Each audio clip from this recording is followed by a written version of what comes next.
Now, if you feel like you can't go online without having to click on endless pop-up messages about what happens to your information, you are definitely not alone. Yeah, the UK's Information Commissioner says the so-called cookie fatigue, and they want to change the system. Nina's got the latest, because whenever you go on, good morning, Nina, whenever you go on, you get that accept cookies, you accept some, accept all. What's happening?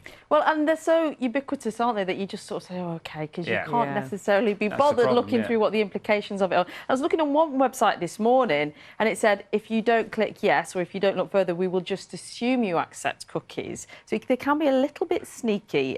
Good morning. We are talking cookies. Sadly, not the tasty ones, but they are maybe even more important, can you believe it, than the chocolate chip variety. This website uses cookies. How many times have you seen these messages pop up? These banners have become a permanent feature when we browse online, but as Dan was asking, what do they mean?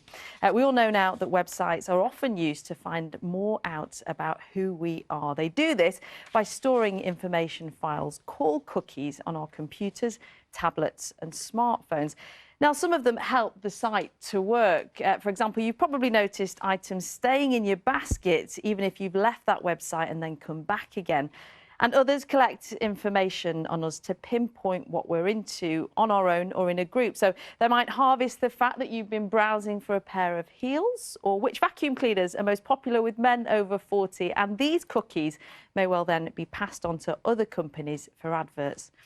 Now, since 2018, the law requires that we agree to this information being stored and shared, and that's where the pop-up banners come in. But have they become such a big part of our browsing experience that we automatically click OK without even thinking about it? And are some websites taking advantage of that? The opt-out isn't always visible, and if we're browsing at speed, sometimes we don't feel we've got the time to check, and that's where the Information Commissioner comes in. She's been appointed by the government to make sure that data is collected properly. She thinks it's time for a change. Most of your viewers probably have cookie pop-up fatigue, so that every time they visit a website, they have to make a choice about what data they choose to share with that website and the partners. And so we are proposing a privacy by design solution so that cookie pop-ups don't continue to suck the joy out of browsing the internet. And she would like that to be an international agreement, which would see us store our choices in our internet browser, so like Chrome or Firefox or Internet Explorer, rather than having to tell every website in turn what our preferences are. But tech experts are sceptical. They say the problem isn't with the law, but the way that it's being interpreted and enforced. The e-privacy law that we have here in the UK is clear. The problem is that businesses don't want to follow it because it's inconvenient and it makes it harder to get lots and lots of data about lots and lots of people. Businesses look around at other businesses and they say, well, everybody's doing this. Why shouldn't we, if it gives us a disadvantage to play fair? And so enforcement is really the only thing that's going to force businesses to play fair, because consumer action requires consumers to be informed, and this is quite complicated stuff.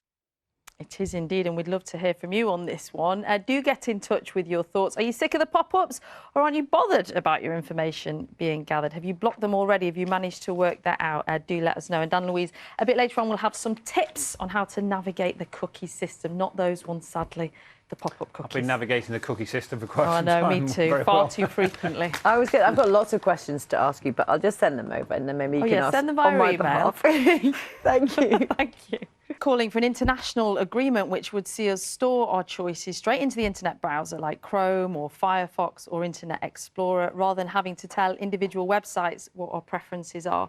Tech experts, though, are sceptical about whether these plans would work, because even if the new regulations are agreed to, it would be a while before they're implemented. So what can we do in the meantime to be a bit more savvy about what we're sharing?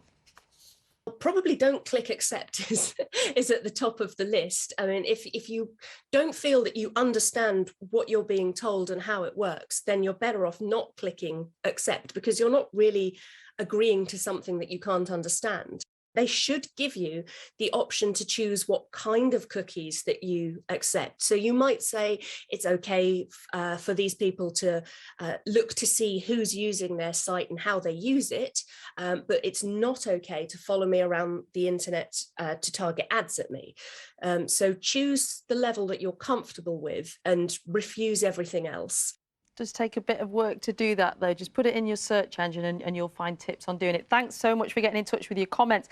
Alex shared a tip. He says, I have a setting which will delete cookies when I close the browser. That way I can accept all pop-ups, knowing everything will be reset when I've finished.